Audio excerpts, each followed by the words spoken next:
So recently, I've discovered that the Wii has a very large variety of downloadable titles that I'm actually interested in.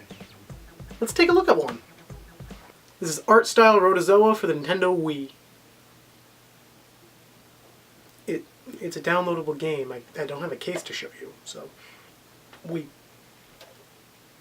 So Rotatozoa is a part of Nintendo's Art Style series. These games are WiiWare and DSiWare download-only titles that spawn from the Japan-only Bit Generation series of Game Boy Advance games. As of recording this, 12 games have been released in the series, with Rotatozoa being the 11th. Now, this game isn't a game that really intrigued me. It really was just an impulse coin spend over at Club Nintendo when I was up there.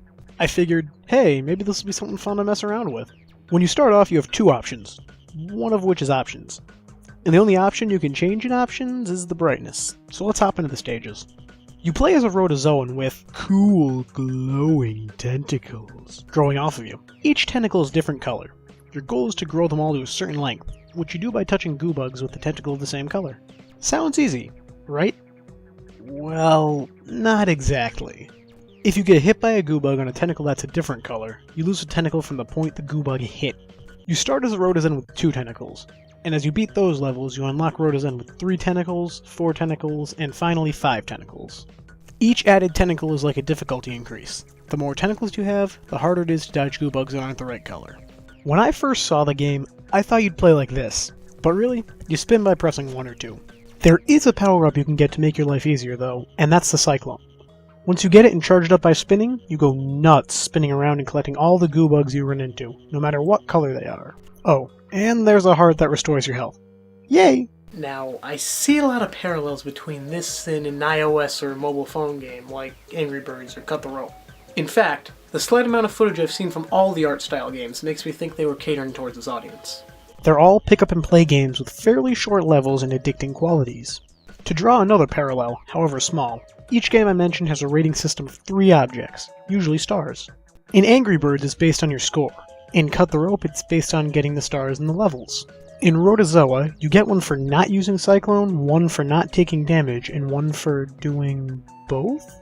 Though I'm not sure if that's getting them both at the same time or just getting them both at all. Whatever. The levels start off really easy, and eventually get more challenging as you progress. And a lot of the time, the later levels will get you annoyed. You want to know how to piss me off? Try the 5 tentacle levels. There's so many goo bugs flying around that you're bound to have your tentacles broken off. If you have my luck, you won't just lose 1 dot. You'll lose the entire tentacle. And you'll keep trying, and then you'll get madder, and then... These types of games tend to be games you can spend a quick 5 minutes on while you're, I don't know, waiting in a urologist's office. And unless you carry a Wii Mini and a portable TV in your pocket, then you probably won't be doing that. While that hurts the game a little, it doesn't kill it. It's still a fun game that I enjoyed my time with. It's something I think I'll go back to when I'm bored sometimes. I give this game the Gameragi. You know, because his icon's a thumbs up and... Shit, he doesn't use that intro anymore. Is this game LPable? Probably, but it's never a game I'm going to LP.